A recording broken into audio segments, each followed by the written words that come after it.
E para fechar com chave de ouro, a palavra do juiz.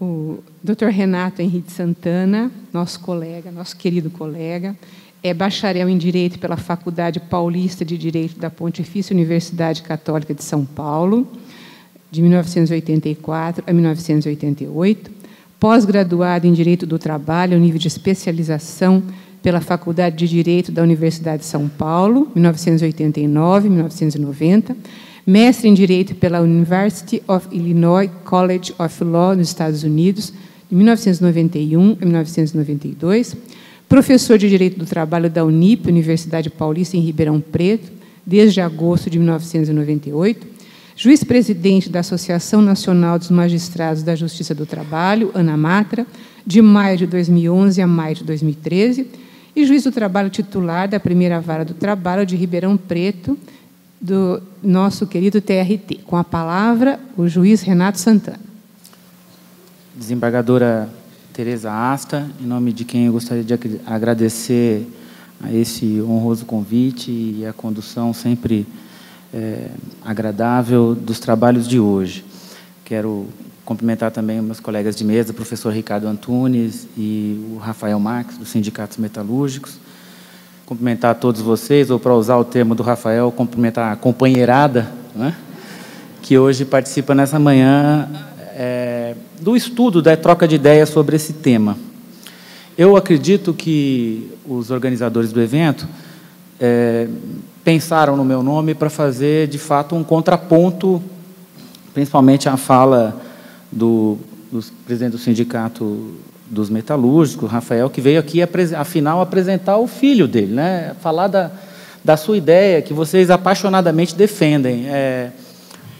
Em março do ano passado, o então presidente do sindicato esteve na ANAMATRA, na Associação Nacional dos Juízes do Trabalho, apresentando esse projeto para apreciação do juiz. Eu achei uma atitude muito democrática, muito bonita, de levar até a gente a ideia. Nós recebemos, dialogamos, etc.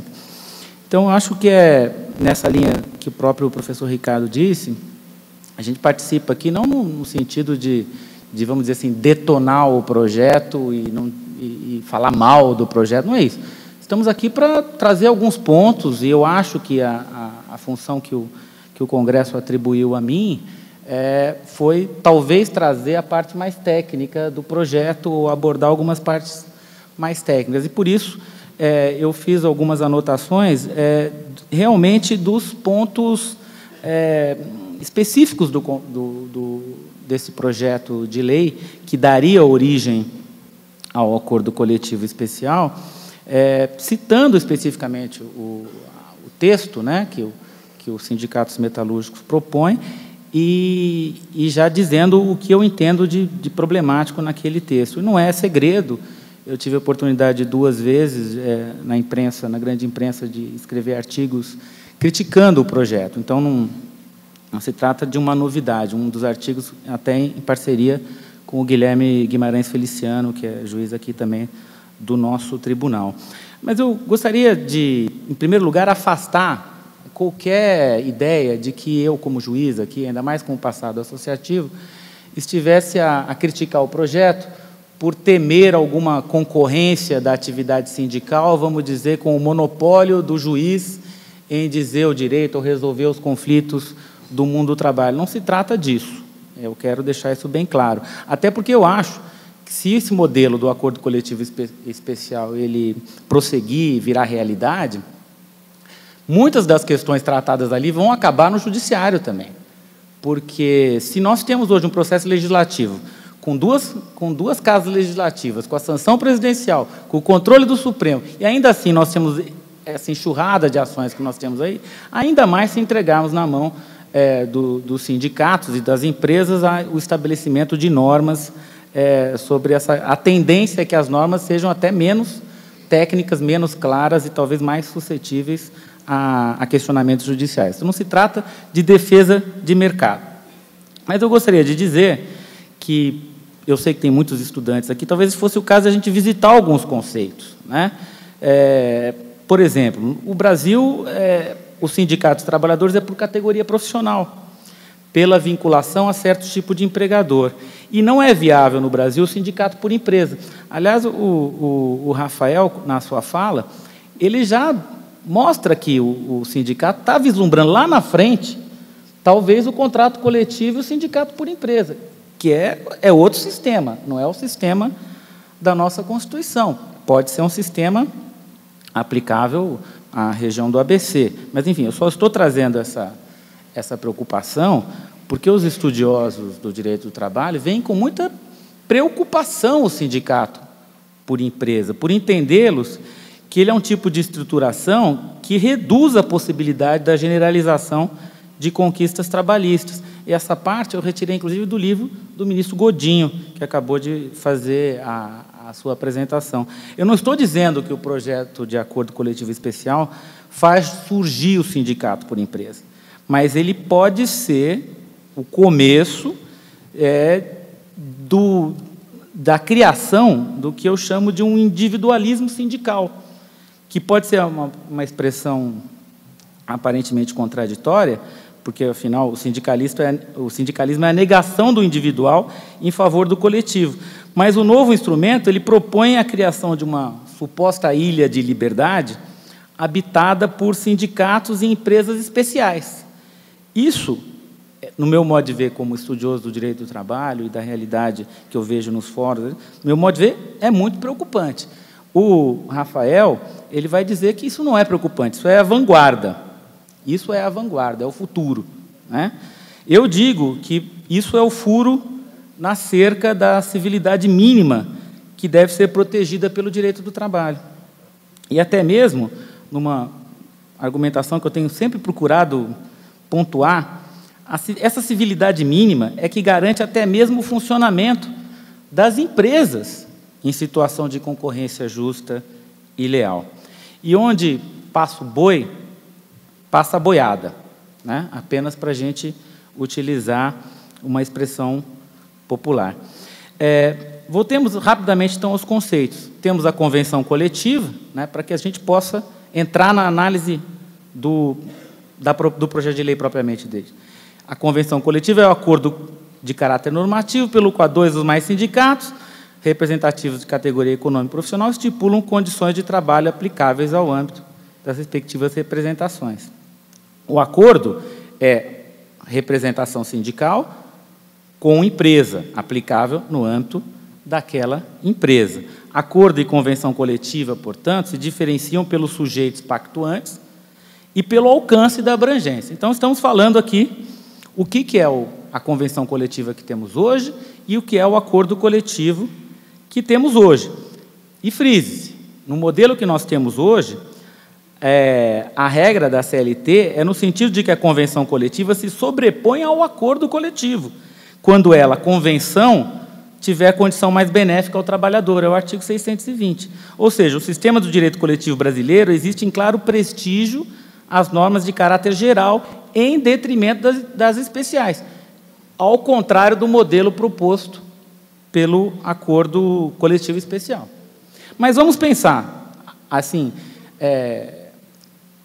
com a ajuda do que o professor Ricardo já falou e que o Rafael já falou, vamos pensar de onde surgiu, no meu modo de ver, de onde surgiu a ideia do acordo coletivo especial. Que fatos do mundo real, né, alguns deles já foram ditos pelo Rafael de uma forma muito clara e transparente, o que tem sido a prática do sindicato. Como em alguns estados do Nordeste se diz muito, o jabuti não sobe em árvore, né? Se o jabuti está em cima da árvore, alguém colocou ele lá, né? E, no Nordeste eles dizem, ou então foi inundação, né? Mas como não estamos diante nem de uma inundação, o jabuti está lá por algum motivo, né? E não vai, volto a dizer, nenhuma crítica à ideia do sindicato, que tão bem defendida aqui pelo Rafael. Mas também a sabedoria popular já cunhou a expressão de que diz que o inferno está cheio de boas intenções, né? Então, não basta a boa intenção, precisa ver aonde isso vai chegar, né? Vamos detalhar, então, falando agora propriamente do projeto que existe, está lá no site do Sindicato dos Metalúrgicos do ABC, eu extraí de lá, a proposta foi a mesma que foi apresentada à Ana Matra, do jeito como está lá. Então, vamos lá. Acordo coletivo de trabalho com propósito específico artigo 1º, tal, não interessa. Bom, artigo 2º. Para fins desta lei, considera-se acordo coletivo de trabalho, o instrumento normativo, até aí é o que é um acordo coletivo normal. Mas daí vem o problema. Habilitado pelo, então, é um instrumento normativo pelo qual o sindicato profissional, habilitado pelo Ministério do Trabalho e Emprego.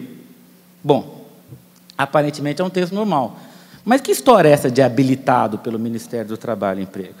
Aparentemente é um texto sem novidade, mas já indica um sério problema na nova figura, porque fala em sindicato habilitado. Ora, como compatibilizar o texto da Constituição, que sem o artigo 8º, inciso 1, veda ao poder público a interferência na organização sindical, como eu posso compatibilizar esse modelo? É claro que o Rafael, eu não sabia, você também tem uma atividade partidária paralela, e por isso você imagina o mundo que você vive hoje, um governo do Partido dos Trabalhadores, que instalado no poder, mas a gente não pode pensar numa legislação com a realidade que nós temos hoje. Pode vir aí um novo governo com um viés completamente diferente. Ele vai instalar no Ministério do Trabalho e Emprego pessoas com um viés absolutamente diferente.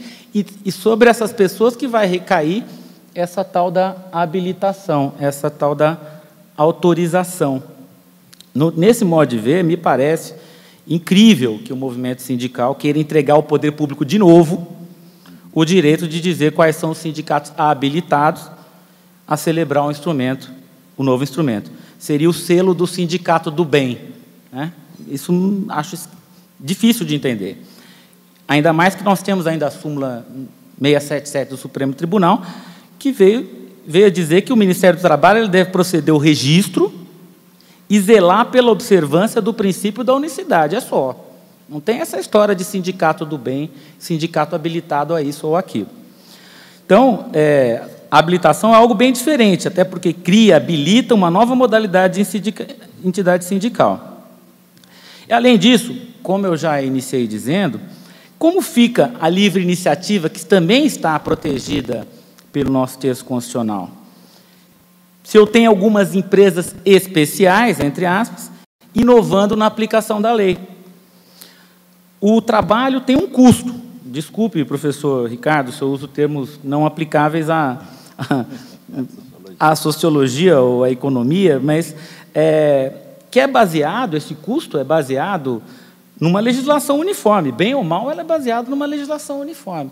Agora, se abrirmos essa porteira para os acordos coletivos especiais, eu vou ter uma empresa, por exemplo, no ABC, com esse regime especial, e ela vai concorrer em situação desleal com uma empresa do município vizinho, por exemplo. Isso me preocupa também, né? E volto a dizer, a necessidade de desvinculação da atividade sindical do controle do poder público.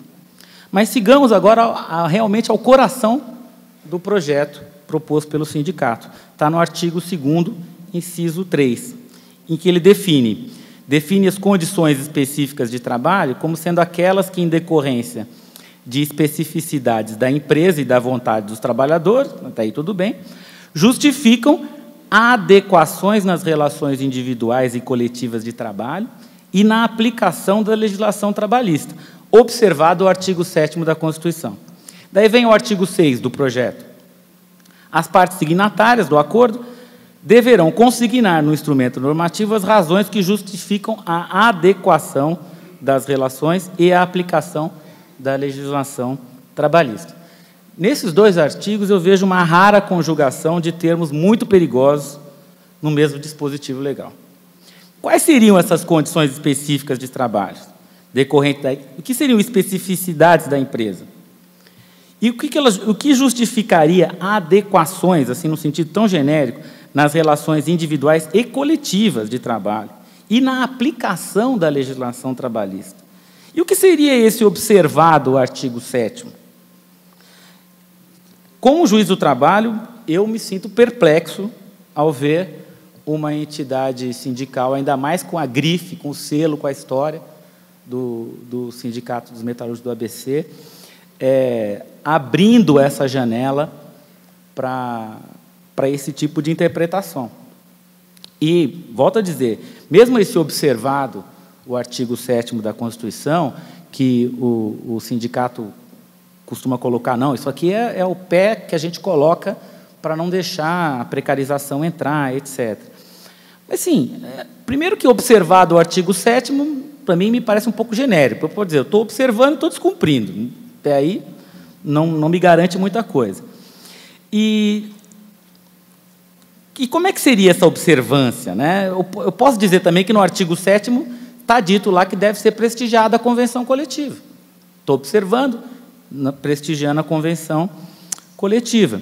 No meu modo de ver, esse formato que se coloca, ainda com essa ressalva do artigo 7º, ele é a repetição, de certa forma até mais radical, da proposta do governo Fernando Henrique Cardoso, do legislado versus o negociado. Né? E não sou eu que digo isso sozinho. No blog do jornalista Josias de Souza, da Folha de São Paulo, em maio de 2012, ele já narra um episódio em que o deputado Marco Maia, então presidente da Câmara dos Deputados, ele reúne líderes. O deputado Marco Maia tem origem dos sindicatos metalúrgicos de Caxias, né, exatamente, sindicato forte, etc. Reúne líderes e já diz que o governo já comprou essa ideia. Tanto que me parece que o projeto está na Casa Civil para estudos. Né? Então, me parece incrível que parta dos sindicatos metalúrgicos do ABC uma proposta que repete aquela proposta do governo Fernando Henrique, duramente criticado, inclusive, pela própria oposição na época. Né? Mas vamos dar uma olhadinha no artigo 7º. Mas que a gente observe. Vamos falar assim, não, vamos observar o artigo 7º. Então, beleza, não podemos descumprir o artigo 7º. Vamos dar de barato que essa é o texto. Vamos lá, o artigo 7º tem lá, fundo de garantia do tempo de serviço. Bom, não está dito qual é o percentual. Não está. Então, eu posso, via acordo coletivo especial, diminuir esse percentual. Porque não existe a garantia. Eu estou acabando com o fundo de garantia? Não, ele está lá. Mas eu posso diminuir. A própria discussão agora, no caso das empregadas domésticas, dos empregados domésticos, já demonstra que o Congresso não tem muito apreço assim, pelo percentual. Né? Ele já está querendo mudar o percentual, já está querendo que pague de uma outra forma, enfim. Então, já se percebe que, dentro do Congresso, fundo de garantia do tempo de serviço é fundo de garantia do tempo de serviço. Agora, a legislação específica dele pode ser alterada. Mesmo o 13º salário, com base na remuneração integral no valor da aposentadoria, ele pode ser fracionado. Eu vi o Rafael aqui defendendo o fracionamento da participação dos lucros e resultados, dizendo que é uma medida boa. Por que o 13º não pode ser fracionado? Porque, se deixar, ele vai ser fracionado em 12, ele vai ser incluído no salário. No próximo contrato que o trabalhador celebrar, quando ele for mandado embora, ele já vem com o 13º embutido no salário. Daí, porque também acho a argumentação do Rafael, no sentido de que é bom dividir a participação nos lucros em 3 vezes, não sei, a pensar. Né? A remuneração do trabalho noturno superior ao diurno, como está no artigo 7º. Tudo bem, podemos reduzir a 1%. A pessoa trabalha à noite e ganha 1% a mais. Estaria dentro da aplicação do acordo coletivo especial. Gozo de férias anuais remuneradas, com pelo menos 1/3 a mais. Não, a Constituição não fala em 30 dias. Não fala. Poderia ser reduzida, poderia ser fracionada em 5 períodos, em 10, em 30. Por que não fracionar em 30 períodos? Né? Enfim, são preocupações que me causam. Né? Mas sigamos rapidamente para cumprir meu tempo. Fala no Comitê Sindical de Empresa, um órgão de representação do sindicato, etc. Eu tenho dificuldade de enquadrar esse comitê na nossa estrutura sindical. Não digo que ele não seja necessário, eu acho que ele deve ser necessário. Mas nós temos um governo dos trabalhadores. Hoje, por que não alterar a CLT, onde faz aquela limitação à quantidade de diretores? Falta base parlamentar ao governo para fazer esse tipo de alteração? Não me parece, não me pareceria que faltaria isso, em vez de a gente incentivar essa criação do comitê, que, no meu modo de ver, também pode ser, de certa forma, questionada, né, pelo sistema que nós temos na Constituição hoje, que proíbe claramente o sindicato por empresa. a partir do momento que eu incentivo esse tipo de organização dentro da empresa, é o caminho que o Rafael já nos sinalizou para o contrato coletivo de trabalho, e temos que ver se ele é compatível com o momento que o Brasil vive hoje, ou vive nos próximos 20 ou 30 anos. No artigo 9º, ele fala quais são os requisitos para se celebrar um acordo coletivo, e aqui é um outro problema. Para que o sindicato profissional tenha esse selo de sindicato do bem, ele precisa demonstrar um índice de sindicalização de 50%. Vai dizer, bom, isso é ótimo, mas aí que está. A empresa, se ela quiser celebrar esse acordo coletivo especial, e ela pode ter interesse nisso, ela passa a ser parceira do sindicato na sindicalização. Pode ser, coisa linda, né? O lobo e o cordeiro trabalhando juntos. E eu não estou dizendo nem quem é o lobo e quem é o cordeiro, mas estão trabalhando juntos. Eu acho que é fora do sistema que a gente está acostumado. Eu acho até que isso, sim, pode ser considerado uma conduta antissindical, até porque também ofende a liberdade de sindicalização. A pessoa tem liberdade de sindicalização. E ela não pode ser coagida economicamente por um acordo que ela pode achar interessante para ela se sindicalizar. É uma forma, no meu modo de ver, indireta de se forçar a sindicalização, por melhores as intenções que sejam. Então, e por fim, eu teria mais algumas coisas a fazer, mas só para abordar um último aspecto, eu vou dizer que, ao criar claramente, ainda como o Rafael disse, contratos, acordos coletivos especiais mais longos, o que ele, com razão, diz que é bom, porque é estável, etc., claramente reconhece que o acordo tem data de início e de final. Ou seja, vai na contramão da recente, no meu modo de ver, evolução da jurisprudência do Tribunal Superior do Trabalho, que resultou na nova redação da súmula 277, que consagrou a ultratividade da norma coletiva, né? Então, agora a gente estaria diante da ultratividade da norma coletiva contra a lei, o que eu precisaria ver como é que isso vai funcionar. Me preocupa. E, para terminar, eu digo que o nosso artigo 7º da Constituição, que continua lá, ele lista os direitos dos trabalhadores, mas ele diz, além de outros que visem a melhoria da sua condição social. Isso aí é o princípio da norma mais favorável, colocada na nossa Constituição. Então, cabe ao legislador também observar se essa nova legislação ela vem para melhorar o conjunto dos trabalhadores. Não veja que a Constituição fala melhoria de sua dos trabalhadores urbanos e de outros que visem a melhoria da sua condição social, dos trabalhadores todos, não de uma determinada categoria, de um determinado sindicato, de uma parcela, né? Então, para os trabalhadores todos, no meu modo de ver, o instrumento não é bom. Eu quero terminar, mais uma vez, agradecendo e pedindo, desde já, desculpa ao Rafael, se eu me excedi na antidefesa do projeto, porque eu sei que é como falar mal de filho, né? Ninguém aguenta que falem mal do seu filho, né? Ele pode ser uma peste, né? Mas se você falar mal dele, você compra a briga, né? Então, nesse ambiente de debate acadêmico, acho que é aqui mesmo que a gente tem que fazer, e, mais uma vez, louvar a abertura do sindicato de trazer essa questão para o debate público, e dizer que, às vezes, quando a gente conhece uma pessoa, a gente já não vai com a cara dela, mesmo sem saber o motivo, né?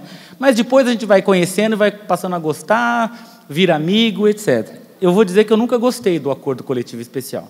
Já não antipatizei de cara. Mas quanto mais eu conheço, menos eu gosto. Porque, no meu modo de ver, no sistema, ele não é bom. Ele pode ser bom para os sindicatos metalúrgicos do ABC, mas não é bom para o sistema. E acho que a gente tem que tentar pensar o sistema de uma forma mais ampla. Muito obrigado.